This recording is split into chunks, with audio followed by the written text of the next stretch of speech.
everyone, welcome back to another episode of our Thinking Tech series. I am Samudra Sendil, an enterprise analyst at Manage Engine, and today we are going to talk about a problem that you might have not realized is a problem at all. We are going to talk about multi-factor authentication fatigue. Truly, we all value the added security that comes along with having multiple factors to verify our identity. It's a great way to protect our information online. However, this has also made the entire process very complicated. This complexity has given rise to a new phenomenon called multi-factor authentication fatigue, and scammers are keen on exploiting this. Stick with us as we unravel the intricacies behind this cyber menace and learn how you can fortify your defenses against this. Picture this. It's a busy Monday morning and really all you're trying to do is log into your work email. You enter your password, you're cleared. The MFA notification prompts up, you're cleared. You even prove that you're not a machine to a robot, also cleared. But then you might still get flagged on for suspicious activity. And let's be honest, when was the last time we took a second to check what that prompt was for anyway? I think somewhere along the way, we all switched to autopilot mode and began accepting prompts mindlessly.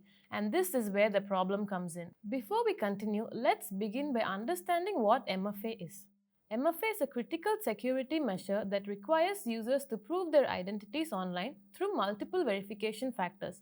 This might include 2 or 3 things, including something that you know, like a password, something that you own, like a device, and something that is unique to you, like a fingerprint. Now, with all of these extra steps, it is no surprise that we were bound to get fatigued sooner than later. MFA attacks, also known as MFA bombing or MFA spoofing, is a social engineering tactic that overwhelms victims with repeated multi-factor authentication requests, hoping they will eventually approve one out of exhaustion or sheer frustration. The objective, you may ask? To coerce an individual into unknowingly authenticating a hacker's attempt to breach your system or account. Now, let's break down how an MFA attack unfolds. Step 1 is information gathering. Attackers typically start by knowing information about their target, such as their username, passwords, and their preferred MFA method like SMS or push notification. This information can be collected through data breaches or phishing attacks. Step 2 is the login attempt. The attacker uses the stolen credentials to try to log in to the target device. Step 3 is triggering MFA. Since MFA is enabled, the system sends a second authentication request to the target device. Now for the final step, MFA bombardment and approval.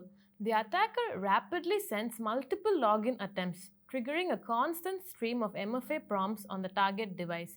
The victim then accidentally or intentionally approves one of the prompts, granting access to the hacker to their device or their accounts. So, what can we do about this now that MFA has become an integral part of our cybersecurity strategy? Here are a few tips to get you started. Never approve any unexpected MFA prompts, and always check the device information for legitimacy.